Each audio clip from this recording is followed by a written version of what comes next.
let's have a look at the battleground here, and we'll just see the latest situation, particularly in the swing states.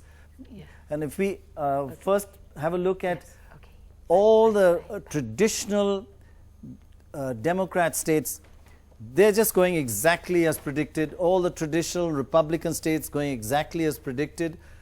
Here are the swing states.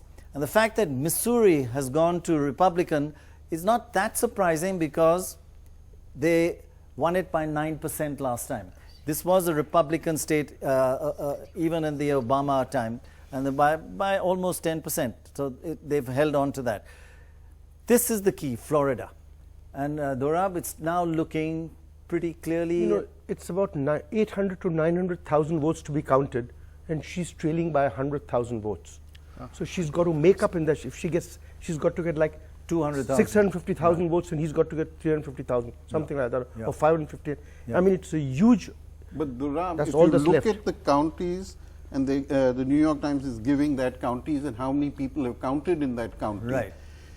The ones that she is strong in, a lot of them are still running below 90%, and he has closed out in some of his at 100%. So That's there is still some margin for her if she does really well in the counties that Democrats normally do well in. Right, that's very interesting. Of course, the cheers and the slight despondency also reflect, frankly, it's looking tough. It's an uphill task, right, in Florida. What do you think, Walter? Well, I'm surprised because I had expected Hillary Clinton to do better than this. Overall? Oh, in Florida? In Florida, both, in fact. Both. But certainly in Florida. A lot depends, as we talked about earlier, where in Florida the vote's coming from. But you rightly said, if it's the Miami, it's still somewhat because of the large Cuban vote in Miami, and that has historically gone Republican. So we don't know. I think we have to sort of watch and see how that happens. Particularly, the New York Times is doing it by county. But there is a ticket splitting taking place because Marco Rubio has been declared elected. Yeah, a large and yet victory. he's just a little bit ahead. Yeah, and he's one of the Cubans from that area. Yeah, that's right.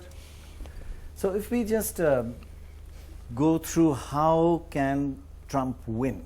Remember, he had his base is 206. That's what Romney won. So he needs another 64. Where is he going to get 64? He can get 29 from Florida. Correct.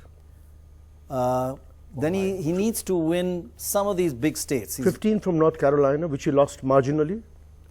North Carolina. No, he won. Republican last. That's time. part Yeah, of but his very tight. 204. That's part of his 204. Right. So he needs to some of these plus states. He's got to Pennsylvania. Ohio. I mean, he's got to change around some of these states. Ohio. Ohio is the closest. Yep. He needs at least 2 or 3 of those states. He needs Ohio, Iowa, and then somebody So else. 29 like Michigan. there, 64. He needs another 35, and here's his menu which he has to get from. So he can still win. Quite. I mean, it's within. Ohio has become much closer.